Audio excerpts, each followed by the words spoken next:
Hello friends, this is doctor Vanchana Singh Parihar, PCS officer MPPSC 2013 बैच। इस समय लॉकडाउन का जो सीज़न चल रहा है लॉकडाउन 2.0 सेशन स्टार्ट हो गया है। हमें घर पर रह के सुरक्षित रहना है। शासन प्रशासन के जितने भी दिशा निर्देश हैं उनका पालन करते हुए खुद को और अपने परिवार को सुरक्षित रखना है।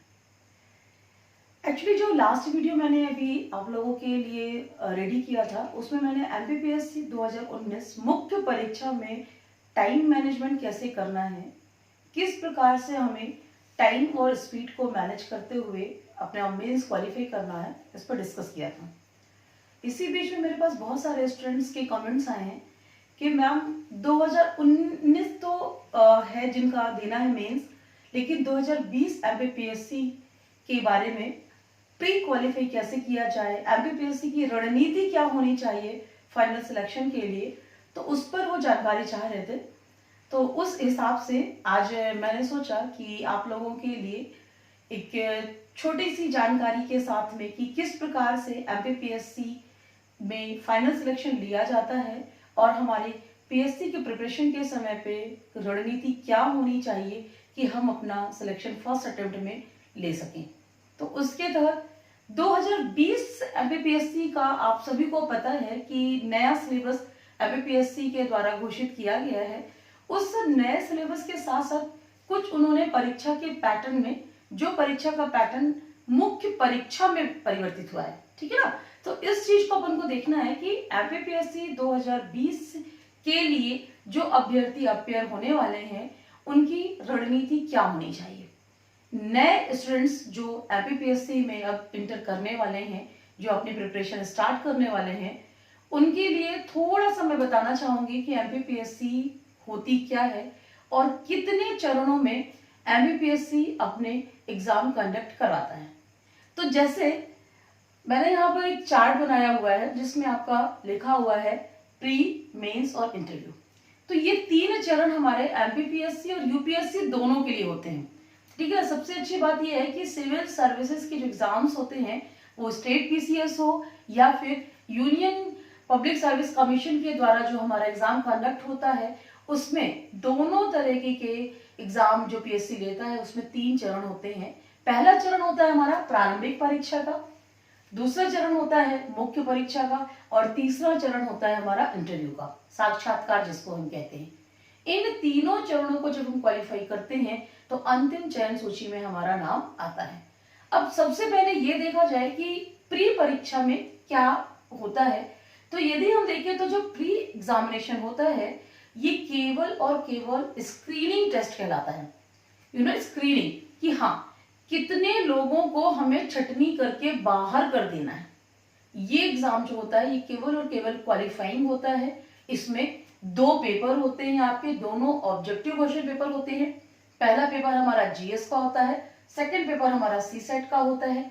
जो फर्स्ट जीएस का पेपर होता है और सेकंड सीसेट दोनों ही हमारे 2-2 घंटे के एग्जाम होते हैं और इन 2 घंटों में दोनों ही पेपर में 100 क्वेश्चंस पूछे जाते हैं। हर क्वेश्चन 2 नंबर को कैरी करता है, 2 मार्क्स कैरी करता है ईच क्वेश्चन, हर क्वेश्चन में। अभी तक वर्तमान 2019 पीएससी तक हमने देखा है कि एमपीपीएससी में किसी भी प्रकार की माइनस मार्किंग नहीं है। यहाँ पर आपको 100 क्वेश्चंस 2 घंटे में पूरे करने होते हैं। ऑब्जेक्टिव का मतलब अपन समझते हैं कि हमारे पास 4 विकल्प दिए होते हैं, क्वेश्चन होता है, क्वेश्चन के नीचे 4 विकल्प दिए होते हैं। उस 4 विकल्प में से हमें एक सही आंसर को टिक करना रहता है।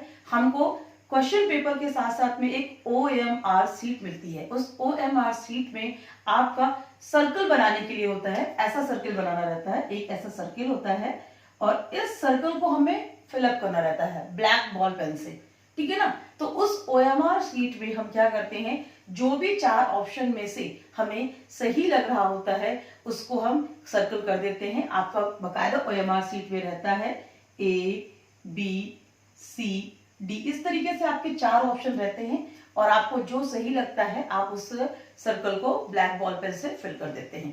ये दोनों ही पेपर में आपका रहेगा, ठीक है ना।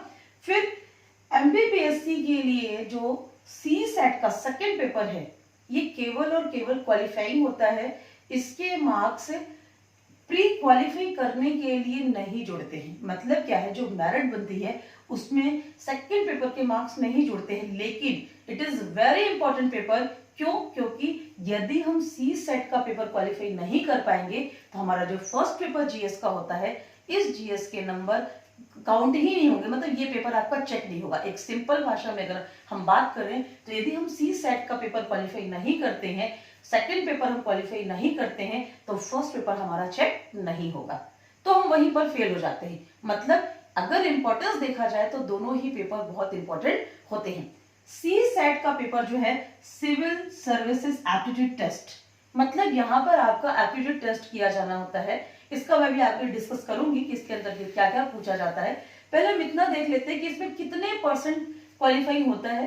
तो एक जनरल कैंडिडेट के लिए, जनरल मेल कैंडिडेट के लिए 40% क्वालिफाई होता है। मतलब ये है कि जो 100 क्वेश्चन है, उन 100 क्वेश्चन में से 40 क्वेश्चन मिनिमम हमारे सही होना जरूरी है। जब ये 40 क्वेश्चन हमारे मिनिमम सही होंगे तब जाके हमारा फर्स्ट पेपर जीएस का चेक होगा, जिसके पूरे के पूरे 100 क्वेश्चंस जो हैं हमारे, वो काउंट होते हैं मेरिट में। मतलब आप प्री क्वालिफाई करोगे कि नहीं करोगे, जिसको हम कहते हैं कट ऑफ मार्क्स।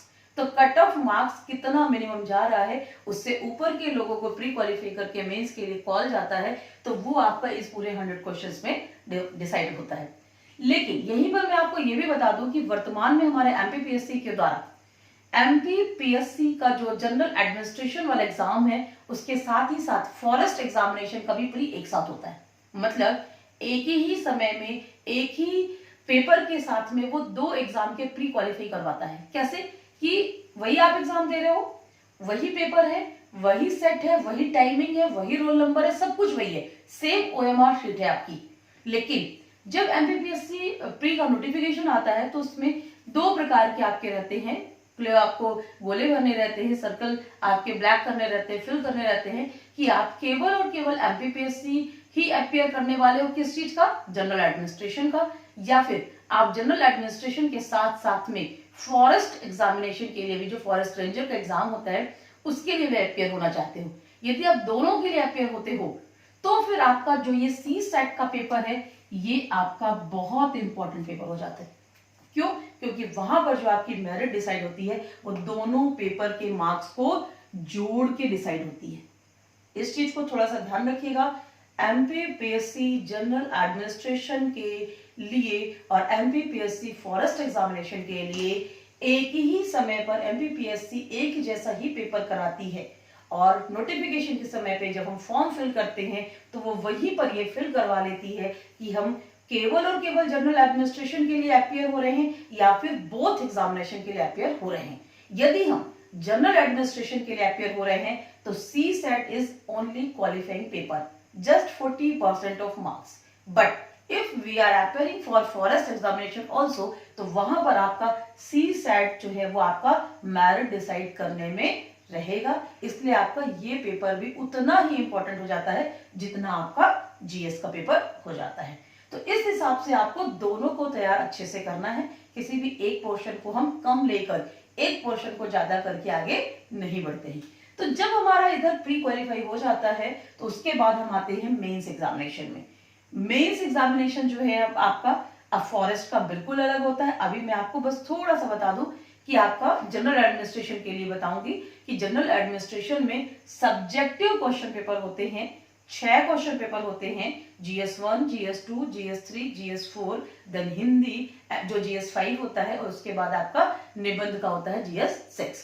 तो इस प्रकार से आपके 6 पेपर होते हैं, सब्जेक्टिव होते हैं, ओवरऑल आपके 1400 मार्क्स के होते हैं। ये 1400 मार्क्स के जो होते हैं हमारे, इसमें जो आप मिनिमम जो आपका जिसको हम कहते हैं क्वालिफाइंग या कट ऑफ मार्क्स के ऊपर आप आते हो तो वो आप मेंस क्वालिफाई करोगे, देन आपका इंटरव्यू कॉल होता है।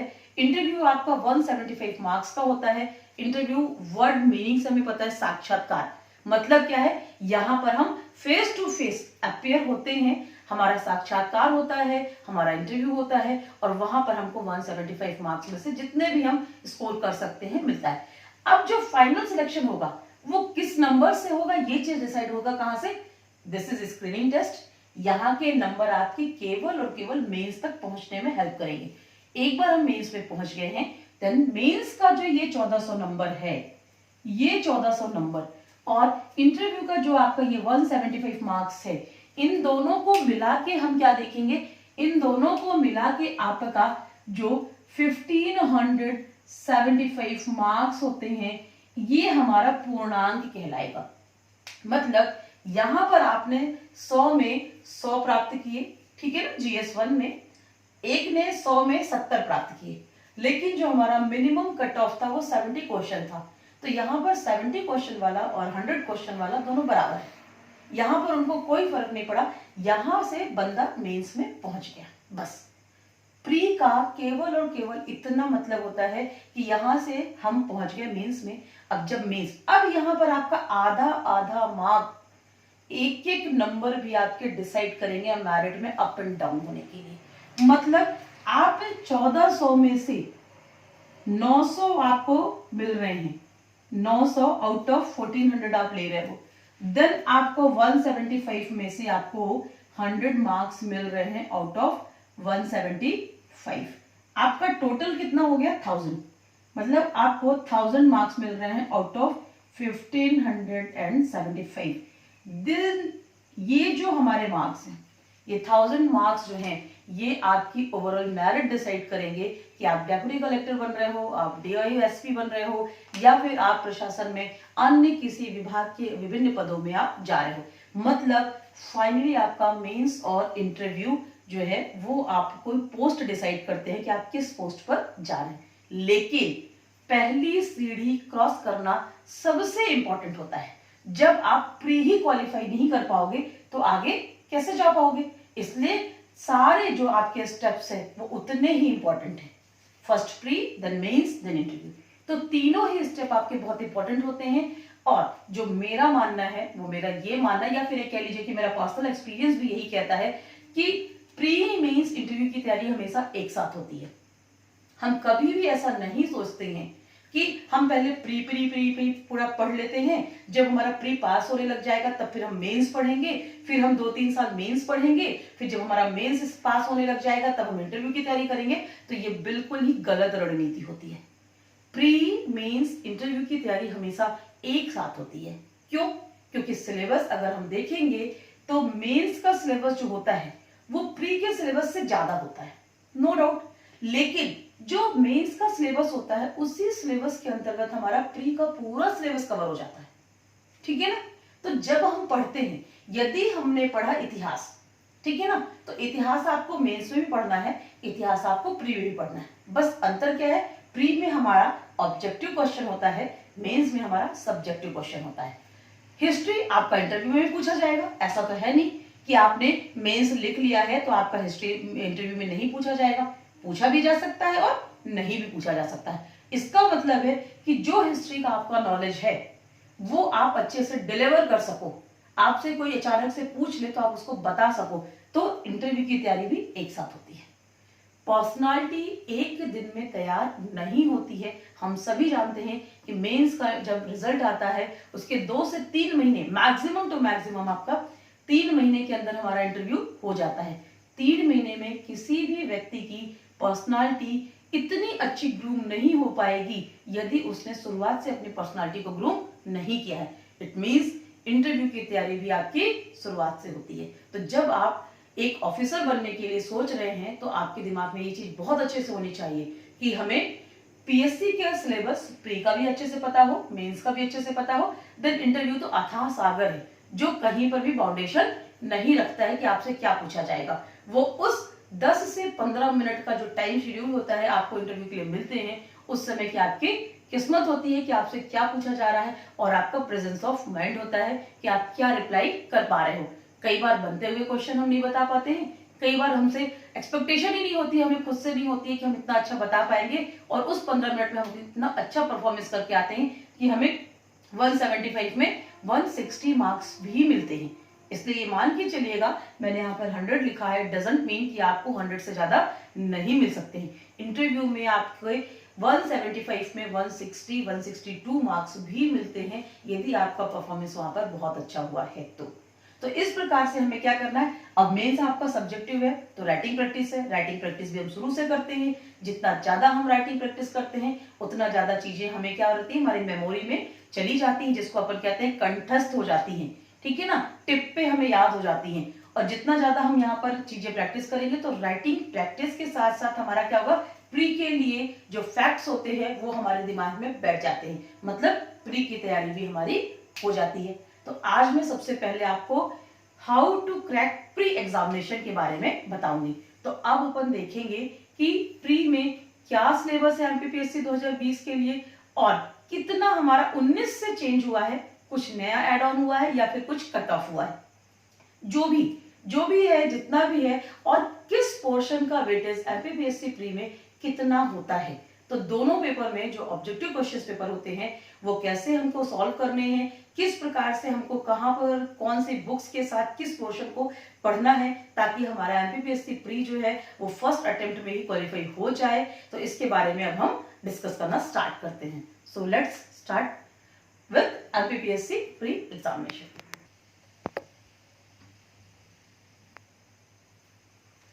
तो स्टूडेंट्स अपन देख रहे थे कि क्या है हमारा एमपीपीएससी प्री का नया सिलेबस 2020 के लिए। एक चीज मैं आपको बहुत अच्छे से बता दूं कि दिमाग में जो इतना अपन का रहता है ना कि नया सिलेबस आ गया, ये चेंज हो गया, वो चेंज हो गया, तो बिल्कुल भी ऐसा मत लीजिएगा। बिल्कुल एक ही बस चेंज हुआ है, जो मैक्सिमम कहा जाए मेजर चेंज है वो ये है कि जो हमारे 2019 तक प्री एग्जामिनेशन में 3 एक्ट आया करते थे वो 3 एक्ट को इस सिलेबस में प्री से हटा दिया गया है। बस यही मेजर चेंज है, इसके अलावा कोई भी चेंजेस नहीं हुए हैं सिलेबस को लेकर। अगर हम उसका सूक्ष्म अध्ययन करते हैं तो हमको ये बात बिल्कुल क्लियर कट आ जाएगी। ठीक है ना। अब मैं आपको बता दूं कि जो हमारी प्री में जीएस 1 की फर्स्ट पेपर की जीएस का जो सिलेबस उसमें जो 10 यूनिट है, उस 10 यूनिट में पहली यूनिट है हमारी एमपी का इतिहास संस्कृति साहित्य, दूसरी है भारत का इतिहास, तीसरा है मध्य प्रदेश का भूगोल, चौथा है भारत एवं विश्व का भूगोल, पांचवा है राज्य की संवैधानिक व्यवस्था, मतलब मध्य प्रदेश राज्य की संवैधानिक व्यवस्था। फिर नेक्स्ट है आपका भारत का संविधान शासन प्रणाली एवं अर्थव्यवस्था। नेक्स्ट यूनिट है आपके विज्ञान एवं पर्यावरण। नेक्स्ट यूनिट है अंतरराष्ट्रीय एवं राष्ट्रीय समसामयिक घटनाएं। नेक्स्ट यूनिट है सूचना एवं संचार प्रौद्योगिकी और लास्ट यूनिट है आपकी राष्ट्रीय एवं प्रादेशिक संवैधानिक सांविधिक संस्थाएं। मतलब अगर हम अब देखना चाहें तो एमपी आप देखिए एमपी कहां पर आ रहा है, ये आपका एमपी हो गया। ठीक है ना, ये आपका एमपी हो गया। फिर आपका ये जो है ये भी आपका एमपी हो गया। मतलब क्या है हमारा कि हम पहले पढ़ते थे मध्य प्रदेश, है ना, आज भी हमको मध्य प्रदेश पूरा पढ़ना है। मध्य प्रदेश का भूगोल पढ़ना है, मध्य प्रदेश की संवैधानिक व्यवस्था पढ़नी है और मध्य प्रदेश का इतिहास संस्कृति एवं साहित्य पढ़ना है। तो ये हम एमपी का पहले भी पढ़ते थे, आज भी हमको पढ़ना है। फिर भारत का इतिहास, ये हम पहले भी पढ़ते थे। भारत एवं विश्व का भूगोल हम पहले भी पढ़ते थे, आज भी हमें पढ़ना है। फिर भारत का संविधान शासन प्रणाली वो हम पहले भी पढ़ते थे। भारतीय अर्थव्यवस्था हम पहले भी पढ़ते थे, आज भी पढ़ेंगे। हम अंतरराष्ट्रीय एवं राष्ट्रीय समसामयिक घटनाएं पहले भी पढ़ते थे, आज भी पढ़ेंगे। विज्ञान एवं पर्यावरण हम पहले भी पढ़ते थे, आज भी पढ़ेंगे।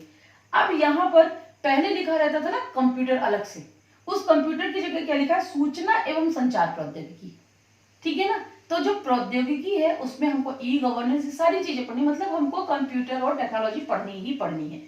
एक चीज आपको दिख रहा होगा कि राष्ट्रीय एवं प्रादेशिक संवैधानिक सांविधिक संस्थाएं जोड़ दी गई हैं। ठीक है, बाय नेम इस यूनिट को जोड़ा गया है। और एक जो यूनिट हमारी हुआ करती थी एक्ट की, ठीक है ना, जिसमें हमारे 3 एक्ट हुआ करते थे, अनुसूचित जाति एवं अनुसूचित जनजाति अत्याचार निवारण अधिनियम, नागरिक अधिकार संरक्षण अधिनियम और मानवाधिकार संरक्षण अधिनियम। हमको ये सारी चीजें जो पहले रहती थी वो अब हमको नहीं पढ़ना है, उसकी जगह यूनिट में ये हमको दिखाई दे रहा है। लेकिन ये कोई नई चीज नहीं है। ये नई चीज इसलिए नहीं है क्योंकि हम पहले भी समस्त आयोग पढ़ते थे। ठीक है ना, जब हम यहाँ पढ़ते हैं भारत का संविधान शासन प्रणाली एवं अर्थव्यवस्था, तो जो भी हमारे आयोग होते हैं जो हमारी संवैधानिक व्यवस्था से जुड़े हुए होते हैं या फिर सांविधिक व्यवस्था से जुड़े हुए होते हैं, उन समस्त आयोगों का अध्ययन हम पूर्व में भी कर रहे होते थे। तो आज भी हमें वो अध्ययन करना है। अब मैं आपको आगे बताने वाली हूँ कि किस प्रकार से किन पोर्शन से कितने मार्क्स आते या कितने क्वेश्चंस आते हैं, उस हिसाब से हमें किस प्रकार से अपनी रणनीति बनानी चाहिए कि हम पीएससी प्री का एग्जामिनेशन बहुत अच्छे से फर्स्ट अटेम्प्ट में क्लियर कर सके। तो इसको हम देखते हैं, थोड़ा सा पुराने पेपर्स का एनालिसिस करते हुए हम नंबर ऑफ क्वेश्चंस कितने हमारे बनने वाले हैं उसके हिसाब से देखेंगे कि टॉपिक वाइज जो है हमारा वो कितना बनेगा। तो चलिए वो देखते हैं कि किस पेपर से हमारे कितने बनेंगे, ठीक है ना। तो वो अपन देख लेंगे कि कौन सा क्वेश्चन हमारा कितना वेटेज देने वाला है। तो अब अपन देख लेंगे कि किस पोर्शन से कितने क्वेश्चंस ज्यादा आते हैं और किससे कम आते हैं, मतलब कितना हम ज्यादा से ज्यादा किस हिसाब से तैयारी करें कि हमारा प्री फर्स्ट अटेम्प्ट में क्वालिफाई हो जाए। एक चीज बहुत अच्छे से ध्यान रखिएगा, पढ़ना पूरा है, ठीक है ना। अब सबसे पहली बात है एमपी। एमपी हमेशा से आपका एमपीपीएससी के लिए बहुत ही इंपॉर्टेंट रहा है। आपका 25 से 35 क्वेश्चन एक लेके हम चलते हैं कि इतना आपका एमपी से आता है। इस बार यूनिट वाइज अगर हम देखें तो इसको 3 यूनिट्स में बांट दिया गया है। इसका मतलब है कि ये हर हाल में आपका 30 से 35 क्वेश्चन पहुंचेगा।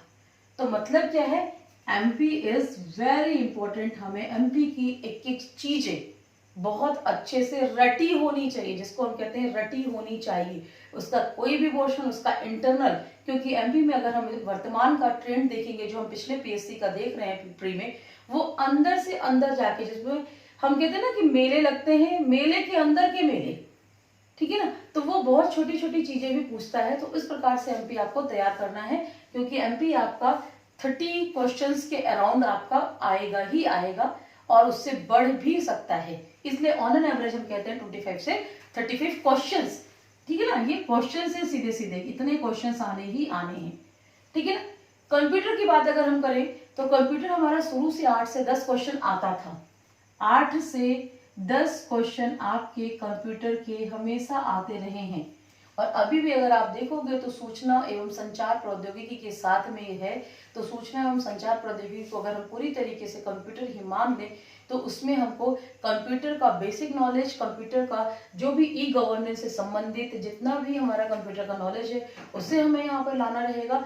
वो आपका 8 से 10 क्वेश्चन अभी भी जाएगा, वो पूरा इतना पोर्शन रहेगा ही रहेगा।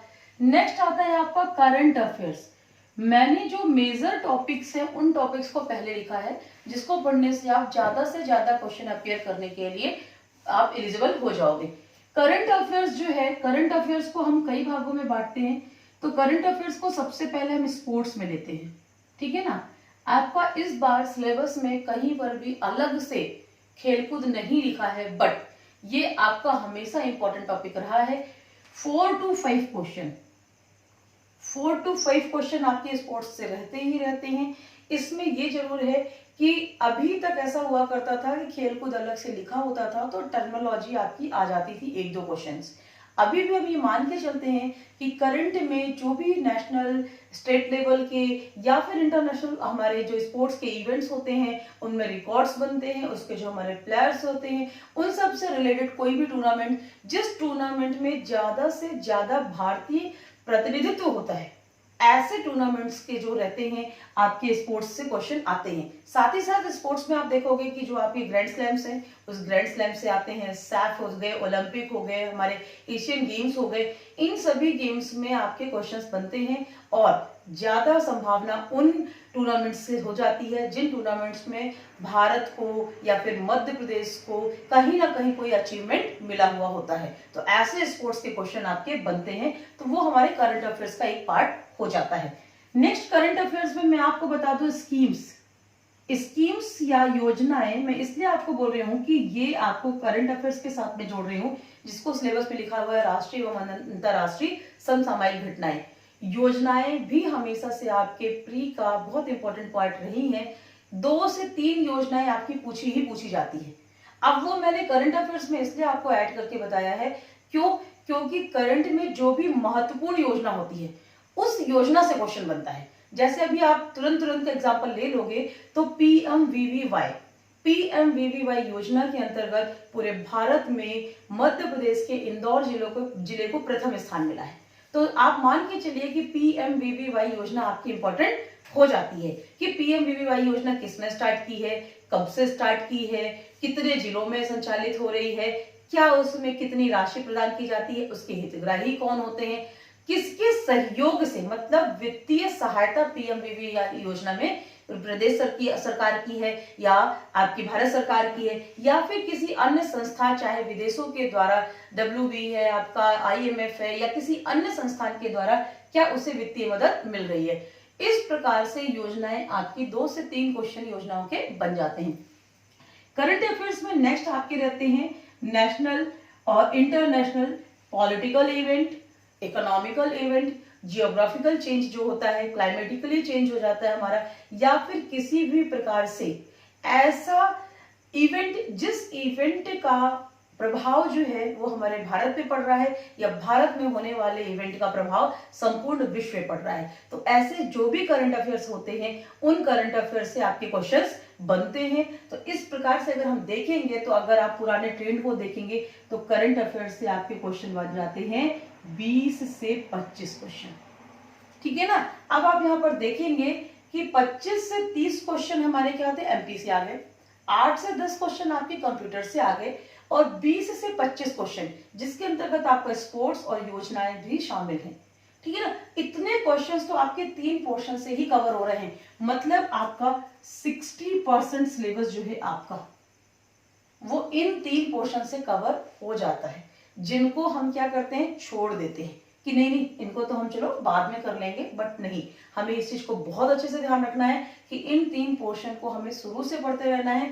करंट अफेयर्स कभी भी किसी भी कोचिंग, किसी भी एकेडमी के ऊपर डिपेंड रह के स्टूडेंट्स का नहीं होता है। करंट अफेयर्स आपका सेल्फ स्टडी होता है। इसके लिए आपको डेली न्यूज़पेपर पढ़ना होता है, रोजगार निर्माण पढ़ना होता है, साथ ही साथ में जो आपकी करंट अफेयर से संबंधित मंथली मैगजीन होती है, वो जो मंथली मैगजीन है जिसको भी आपको पसंद आए, बहुत सारी मंथली मैगजीन मार्केट में होती हैं, जैसे आपका प्रतियोगिता दर्पण होता है, आपका क्रॉनिकल हो रहा है, आपका परीक्षा मंथन है, वर्तमान में हमारे दृष्टि IAS एकेडमी जो दिल्ली वाली है उसके द्वारा भी करंट अफेयर्स आता है, मध्य प्रदेश में आपकी घटना चक्र है और एक साथ ही साथ आपकी घटना चक्र इलाहाबाद पब्लिकेशन, इलाहाबाद के द्वारा भी पब्लिश की जाती है, वहां का जो प्रकाशन है वो भी है। तो इस प्रकार से आपके पास करंट अफेयर्स के बहुत सारे सोर्सेज होते हैं, उनमें से किसी भी 2 न्यूज़पेपर तो कंपलसरी है आपका, रोजगार निर्माण कंपलसरी है आपका, एक डेली न्यूज़पेपर कंपलसरी है आपका।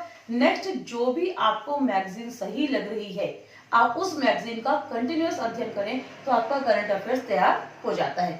अब इसके बाद हम आते हैं सब्जेक्ट में, साइंस कि अब साइंस से हमारे कितने क्वेश्चंस आते हैं। साइंस हमारा 3 पार्ट्स में डिवाइड है, फिजिक्स, केमिस्ट्री एंड बायोलॉजी। तो अगर हम देखेंगे इन तीनों को मिला के तो आपका बायो का पोर्शन ज्यादा होता है प्री में, जो वेटेज है। मेंस में तो तीनों का बहुत आराम से आप देख रहे हैं 30-30 नंबर में आ गया, लेकिन प्री की बात हम कर रहे हैं, प्री में आपकी बायो का पोर्शन ज्यादा होता है, लेकिन फिजिक्स से भी आपके 1-2 क्वेश्चन, 3 क्वेश्चन आ जाते हैं, 1 क्वेश्चन केमिस्ट्री से भी आ सकता है। तो इस प्रकार से अगर हम देखें तो टोटल बायो से आपके क्वेश्चन 5 to 7 हम ऐसा लेके चलते हैं कि इतने क्वेश्चन टोटल आ जाते हैं। एनवायरमेंट आपका, this is the part of science and also the part of geography, मतलब एनवायरमेंट को आप अलग से पढ़ते हैं। आजकल एनवायरमेंटल साइंस एक अलग से सब्जेक्ट के रूप में पढ़ाया जा रहा है, लेकिन अगर हम शुरुआत से ही देखें, जब हम अपने 7th 8th क्लास से जब हम अच्छे से पढ़ना स्टार्ट करते हैं तो जो एनवायरमेंट होता है वो कहीं ना कहीं आपका साइंस से जुड़ा होता है और आपका ज्योग्राफी से जुड़ा होता है। लेकिन फिर भी अगर सेपरेटली हम एनवायरमेंट की बात करें तो 4 to 5 क्वेश्चन आपके एनवायरमेंट से आते हैं। देन हमारा पूरा आ गया जो अभी हम देखेंगे, जिसको हम लोग कहते हैं PSC में गीता पुराण बाइबल, ठीक है ना, कि अब आपकी हिस्ट्री है, इतनी सारी हिस्ट्री आपको, ancient history, modern history, medieval history है, फिर स्वतंत्रता के बाद का भारत है, ये सारी चीजें आपको पढ़नी होती है। फिर पॉलिटी में आपको पूरा का पूरा संविधान, संवैधानिक विकास से लेकर हमारे संविधान के पूरे 22 भाग, 12 अनुसूची, 395 अनुच्छेद, साथ ही साथ अब यहाँ पर जो आपका इंस्टीट्यूशन है जिसको हम बोल रहे हैं कि एक अलग यूनिट के रूप में है, ये जो आपका इंस्टीट्यूशन है इसको हम पॉलिटी के साथ में पढ़ते हैं। ये दोनों मिला के हम हमेशा क्वेश्चंस पढ़ते हैं। जब हम पुराने पेपर का सर्वे करेंगे आप देखोगे तो उसमें आप ये देखोगे कि पॉलिटी और इंस्टीट्यूशंस को एक साथ मिला के आप करोगे तो ये भी आपका ऑन एन एवरेज आपका 5 to 6 question, 5 to 6 question. Geography को भी आप देखोगे तो 5 to 6 क्वेश्चंस, इस तरह से हमारे क्वेश्चंस रहेंगे। इकोनॉमिक्स आपका प्री में थोड़ा सा कम वेटेज देता है, लेकिन फिर भी हम किसी भी सब्जेक्ट को अलग से नहीं देख सकते कि इतना इंपॉर्टेंट नहीं है, फिर भी हम मान के चलते हैं कि 2 to 3 क्वेश्चंस आपके इकोनॉमिक्स के आते हैं। अब एक चीज और मैं आपको बता दूं कि ये जो आपके पोर्शंस हैं, इन पोर्शंस में प्रत्येक वर्ष एमपीपीएससी प्री में किसी एक सब्जेक्ट को ज्यादा वेटेज दिया जाता है। ज्यादा वेटेज दिया जाता है मतलब कि कई बार ऐसा होगा कि पॉलिटी, ज्योग्राफी, इकोनॉमिक्स में से आपका क्या रहेगा, थोड़े 4-5 क्वेश्चन रहेंगे और हिस्ट्री के अचानक से 8 से 10 क्वेश्चन हो जाएंगे। या किसी बार क्या रहेगा, पॉलिटी के 8 से 10 क्वेश्चन। मतलब इन पोर्शंस में, चाहे वो ज्योग्राफी का समझ लीजिए, चाहे पॉलिटी का समझ लीजिए, चाहे हिस्ट्री का समझ लीजिए, इनमें से हमेशा एमपीपीएससी ऐसा करता है कि किसी एक सब्जेक्ट को ज्यादा वेटेज देता है, उसके 8 से 10 क्वेश्चन बढ़ा देता है और बाकी सारे जो होते हैं वो हमारे एवरेज 5-6 क्वेश्चंस में रहते हैं। और अभी इंस्टीट्यूशन को हमने यहाँ पे पॉलिटी के साथ ही मिला लिया है, तो हम मान के चलते हैं कि पॉलिटी और इंस्टीट्यूशन मिला के हमारे इस बार जो उम्मीद हम कर सकते हैं, हम ये कर सकते हैं कि 8 क्वेश्चन तक आपके ये पहुंच जाएंगे। फिर अब यहाँ पर आपके सिलेबस में कहीं पे भी नहीं लिखा है विविध, लिखा नहीं है, लेकिन ये मान के चलिए कि बहुत सारे ऐसे क्वेश्चंस हैं जो कि आते ही आते हैं, जिनको हम लोग सामान्य भाषा में बोलते हैं कि एमपीपीएससी पता नहीं कहां से क्वेश्चन डाल देता है, वो हम ढूंढते ही रह जाते हैं, मिलते नहीं है। तो ऐसे क्वेश्चंस अभी तक तो बहुत रहते थे, बट अब नए सिलेबस के हिसाब से एक उम्मीद बनती है कि ये जो मिसलिनियस वाले क्वेश्चन है ये आपके 8 से 10 क्वेश्चन के अराउंड जाने चाहिए। तो इस प्रकार से आप देखोगे कि आपका जो सिलेबस है वो कैसे बटा हुआ है। तो आपको मेहनत हर जगह ज्यादा करनी है, बट एमपी में सबसे ज्यादा करनी है, करंट अफेयर्स पे सबसे ज्यादा करनी है, क्योंकि प्री हमें क्वालिफाई करना है। तो हमें सबसे पहला जो स्टेप है उसको पूरा करने के लिए थोड़ा सा दिमाग से काम करना है कि किस पोर्शन में हमको जितना अच्छा कर सकते हैं तो वैसा करें। ये भी ध्यान रखिएगा कि जो पोर्शन आप पढ़िए उस पोर्शन को बहुत अच्छे से कंटेस्ट करिए कि उसके अंतर्गत आने वाला कोई भी क्वेश्चन आपसे मिस ना होने पाए। नेक्स्ट चीज मैं आपको बता दूं कि कुछ लोगों का साइंस बहुत अच्छा नहीं होता है, ठीक है ना, सोचते हैं कि हम साइंस क्यों पढ़ें और ये जो है बहुत टफ होता है क्योंकि हमने तो 11 से ही आर्ट ले लिया है। लेकिन अगर आप पीएससी के लिए आ गए हो तो आपको सब कुछ पढ़ना पड़ेगा।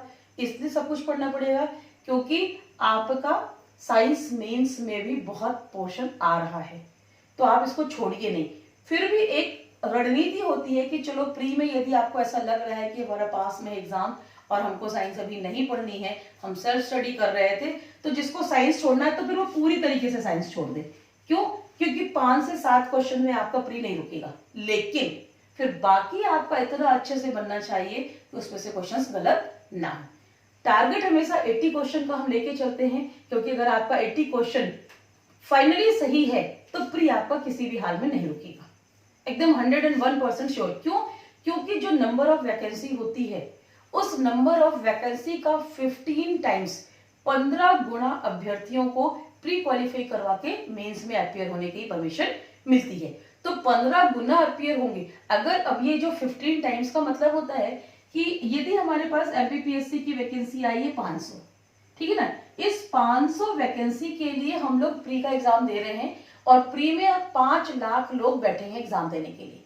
तो 5 लाख में से कितने लोगों को प्री क्वालिफाई किया जाए, किस हिसाब से कट ऑफ डिसाइड किया जाए, तो वो डिसाइड होता है नंबर ऑफ वैकेंसी इंटू 15। जो भी नंबर ऑफ वैकेंसी है उस पे 15 गुना अभ्यर्थी को प्री पास करवा के मेंस के लिए अपेयर कराया जाता है। तो हम ये मान के चलते हैं कि यदि आपने 80 क्वेश्चन एकदम राइट, एकदम सही सटीक 80 क्वेश्चन आपके सही हैं, तो आपका किसी भी हाल में प्री नहीं रुकेगा। तो इस प्रकार से हम प्री की तैयारी करेंगे। कुछ बुक्स मैं यहाँ पर बताना चाहूंगी एमपी के लिए। अगर आप लोग पढ़ रहे हैं तो किसी भी पब्लिकेशन की बुक अच्छी होती है। मैं पर्सनली किसी पब्लिकेशन को भी प्रमोट नहीं करूंगी, लेकिन जो मैंने देखा है तो वो ये है कि बहुत सारी किताबों की तरफ आप ना भागते हुए एक ही किताब लीजिए, चाहे वो पुणेकर की लीजिए, चाहे उपकार पब्लिकेशन की लीजिए, चाहे महावीर पब्लिकेशन की लीजिए, चाहे कुरुक्षेत्र पब्लिकेशन की लीजिए, किसी भी पब्लिकेशन की लीजिए। आप एक पब्लिकेशन की बुक फ्री के लिए लीजिए और उसको बहुत अच्छे से पढ़िए। और उसी के साथ साथ आप जो भी नोट्स, जैसे आप किसी एकेडमी से जुड़े हुए हैं तो उस एकेडमी के नोट्स होंगे, और साथ ही साथ आप रख सकते हैं तो मध्य प्रदेश हिंदी ग्रंथ एकेडमी की बुक अपने पास जरूर रखिए। इसलिए रखिए क्योंकि कई बार ऐसा होता है कि मध्य प्रदेश हिंदी ग्रंथ एकेडमी की बुक से डायरेक्ट क्वेश्चन उठा लिए जाते हैं। तो एमपी के लिए मैं यही कहूंगी। और ज्यादा, हाँ, एक चीज मैं जरूर बोलूंगी बच्चों, आप सभी को या फिर जो भी आप अभ्यर्थी हो, सभी को मैं ये जरूर बोलूंगी कि बहुत ज्यादा इस तरीके के कि हम यहाँ से भी जीके उठा ले, वहां से भी जीके उठा ले, जो आप लोग मोबाइल पे बहुत ज्यादा सर्च करके पढ़ाई करते हो, तो मेरा ये मानना है कि इतना ज्यादा सर्च करने की बजाय अगर आपके पास एक मटेरियल है तो उसी मटेरियल को 10 बार रीड आउट करो। 10 बार रीड आउट करोगे तो वो आपको कंठस्थ हो जाएगा और वो नहीं भूलेगा। फिर साथ ही साथ आप किसी का गाइडेंस ले रहे हो तो उस गाइडेंस के साथ साथ में आप आगे पढ़ाई करो।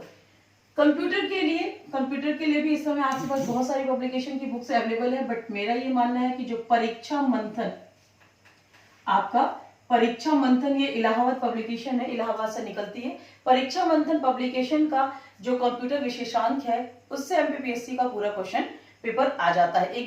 मतलब जो करंट अफेयर्स के आपके रहेंगे वही क्वेश्चंस आपके थोड़ा सा इधर उधर होते हैं, अदरवाइज पूरा का पूरा पेपर वहां से आ जाता है। करंट अफेयर्स के लिए मैंने आपको बता ही दिया है। साइंस के लिए आप 7th 8th 9th 10th ये 3 साल की जो एनसीईआरटी की बुक्स होती हैं उनको पढ़िए।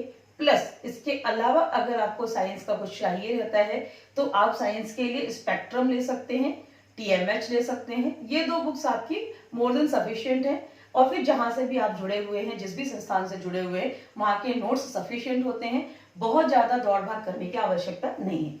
इन्वायरमेंट के लिए भी अगेन मैं आपको यही बोलूंगी, परीक्षा बंधन पब्लिकेशन का जो पर्यावरण विशेषांक आता है वो ले लीजिए। प्लस 12th क्लास की जो एनसीईआरटी है, जो बायोलॉजी के रूप में आपकी आती है, वो पर्यावरण के लिए बहुत अच्छी बुक आपकी हो जाती है। और साथ ही साथ ग्रेजुएशन में आप लोगों को जो फंडामेंटल कोर्स में पर्यावरण पढ़ाया जाता है उस पर्यावरण से भी आप कर सकते हैं, वहां से भी क्वेश्चंस बनते हैं। हिस्ट्री के लिए आपको वेल नोन है कि प्राचीन काल, मध्यकाल और आपकी आधुनिक भारत के लिए जो हमारी एनसीईआरटी की पुरानी एनसीईआरटी, वर्तमान एनसीईआरटी की बात नहीं करूंगी, पुरानी एनसीईआरटी की जो बुक्स हुआ करती थी, जो वर्तमान में विपिन चंद्रा के नाम से आपकी आती हैं, और आपका भारतीय स्वतंत्रता संग्राम जो 1857 की क्रांति के बाद से हमारा भारतीय स्वतंत्रता संग्राम विपिन चंद्रा की है, वो सारी चीजें आपको लेनी है। और उस एनसीईआरटी के साथ साथ या विपिन चंद्रा की बुक्स के साथ कोई सी भी एक आप ले सकते हो। मैं जो आपको बताऊंगी तो मे भी इंदौर में ना मिले, बट आपका एक बर्णवाल सर की हिस्ट्री की बुक्स है जो कि इलाहाबाद से निकलती है, मे भी इंदौर में मिले ना मिले, मुझे आइडिया नहीं है भी इंदौर में, लेकिन वो बुक आपकी बहुत अच्छी है, तो वो हिस्ट्री के लिए आपकी बहुत अच्छी बुक्स आती रहेगी। पॉलिटी के लिए वेल नोन है कि आपकी लक्ष्मीकांत और आपका बैरेक्ट, ठीक है ना। कुछ जो इंग्लिश मीडियम के स्टूडेंट्स हैं उनके लिए विजार्ड भी बहुत अच्छी रहेगी। हिंदी मीडियम की जो विजार्ड है वो एमपी में पहुंचती नहीं है, इंदौर में नहीं आती। अदरवाइज विजार्ड पब्लिकेशन की जो पॉलिटी आती है, भारतीय राजव्यवस्था, बहुत अच्छी बुक है। इंग्लिश मीडियम के लिए तो मैं यही कहूंगी कि आप भारतीय राजव्यवस्था जो आपकी इंडियन पॉलिटी है विजार्ड की लीजिए। और एम लक्ष्मीकांत के साथ साथ आप बेयर एक्ट जरूर पढ़िए। लोग बोलते हैं कि स्टूडेंट्स को बेयर एक्ट नहीं पढ़ना चाहिए, बट इट्स टोटली रॉन्ग। हर व्यक्ति को जो भी सिविल सर्विसेज की तैयारी कर रहा है उसके पास बेयर एक्ट होनी चाहिए यदि आप संविधान पढ़ रहे हो, क्योंकि उसमें आपका आर्टिकल दर आर्टिकल सारी चीजें रहती हैं। साथ ही साथ जो संशोधन हो रहे हैं, किस संविधान संशोधन से कुछ आपकी जो डिक्रीज आपकी रहती है वो सारी चीजें उसमें रहती हैं, तो वो आपको बहुत अच्छे से संविधान को समझने के लिए रहता है। फिर आता है आपका ज्योग्राफी के लिए आप बर्णवाल की बुक ले सकते हो, और जो भी आपकी मैप वाली जो भी आपकी है, एटलस बहुत जरूरी है ज्योग्राफी के लिए आपका, चाहे वर्ल्ड ज्योग्राफी हो चाहे इंडियन ज्योग्राफी हो, दोनों के लिए आपका एक तो बर्णवाल की बुक हो गई और एक आपकी जो एटलस हो गया। और साथ ही साथ कई बार ऐसी कुछ बुक्स आती हैं, जैसा मिलने तो लग गई हैं आजकल यहाँ पर इंदौर में भी, तो वो आप ले सकते हैं कि भारत मानचित्र पर, विश्व मानचित्र पर। तो उस प्रकार से आपका क्या होगा कि सारी चीजें कवर अप हो जाती हैं। तो ज्योग्राफी के लिए बर्नवाल की बुक प्लस एटलस आपको होना बहुत जरूरी है। इकोनॉमिक्स के लिए मैं बता दूं कि इकोनॉमिक्स के लिए बहुत ज्यादा परेशान आप मत होइएगा कि इकोनॉमिक्स में हम क्या पढ़ें नहीं पढ़ें। इकोनॉमिक्स के लिए आप अगर चाहते हैं तो कोई भी एक बुक ले सकते हैं, चाहे तो वो प्रतियोगिता दर्पण का विशेषांक ले लीजिए, चाहे तो इकोनॉमिक्स के लिए आप परीक्षा वाणी का एक विशेषांक आता है वो भी आप ले सकते हैं, दृष्टि का विशेषांक आता है, मतलब कोई सा भी एक लीजिएगा। क्योंकि पहले 2019 तक एमपीपीएससी मेंस में इकोनॉमिक्स 150 नंबर की हुआ करती थी। उस समय हमें बहुत सारी बुक्स ढूंढना पड़ता था, पढ़ना पड़ता था। लेकिन वर्तमान में अब इकोनॉमिक्स जो है हमारी केवल और केवल एक यूनिट हो गई है मेंस में 30 नंबर की। तो उस हिसाब से इकोनॉमिक्स के लिए हमको एक ही बुक सफिशिएंट है, प्लस आपके जो भी गाइडेंस आप जहां से ले रहे होंगे वो सारी चीजें। इंस्टीट्यूशंस की जो बात आप कर रहे हैं तो इंस्टीट्यूशन आपका एम लक्ष्मीकांत में सारे मिल जाते हैं, वहां पर आपको सारी चीजें मिल जाएंगी। और इकोनॉमिक्स की जो आप बुक लोगे तो जो भी आर्थिक संस्थाएं हैं उन आर्थिक संस्थाओं का इकोनॉमिक्स की बुक में मिल जाएगा। तो इस प्रकार से आपका इंस्टीट्यूशंस कवर हो जाते हैं। मिसलेनियस के लिए मैं आपको बताना चाहूंगी कि जो मध्य प्रदेश में घटना चक्र प्रकाशित होती है, प्लस आपका जो ल्यूसेंट में विविध लिखा होता है, तो वो दो चीजें आपको, क्योंकि सामान्यतः ल्यूसेंट एमपीपीएससी में लोग कहते हैं कि हमें पढ़ना चाहिए, बट चलो ठीक है, जिसके पास है तो सब पढ़ते ही हैं, और ल्यूसेंट लोग कहते हैं पढ़ो तो आप भी पढ़िए, कोई दिक्कत नहीं है। बट जो मिसलेनियस है उसके लिए मैं प्रेफर करूंगी कि हाँ, ल्यूसेंट का जो विविध होता है वो पढ़ लेना चाहिए, प्लस आपका जो घटना चक्र, प्रतियोगिता निर्देशिका, ये सारे जो क्वेश्चन जो आपकी मैगजीन निकल रही होती है उसमें जो विविध रहता है, उस विविध को आप पढ़ोगे तो आपका एमपीपीएससी का पूरा विविध कवर अप हो जाता है। तो इस प्रकार से आप एमपीपीएससी प्री का पेपर फर्स्ट की तैयारी करोगे तो नो डाउट आपका पेपर फर्स्ट बहुत अच्छे से तैयार हो जाएगा। सेकेंड पेपर के लिए मैं आपको नेक्स्ट वीडियो में बताऊंगी। तो फर्स्ट पेपर की तैयारी इस प्रकार से हम करेंगे। इसी के साथ मैं अपना ये लेक्चर बंद कर रही हूँ यहाँ पे। Stay home, safe, be safe, और सबसे अच्छी बात है कि अपने लॉकडाउन पीरियड को, अपनी तैयारी को अच्छा बनाने में करिए। Wish you all the best. Thank you.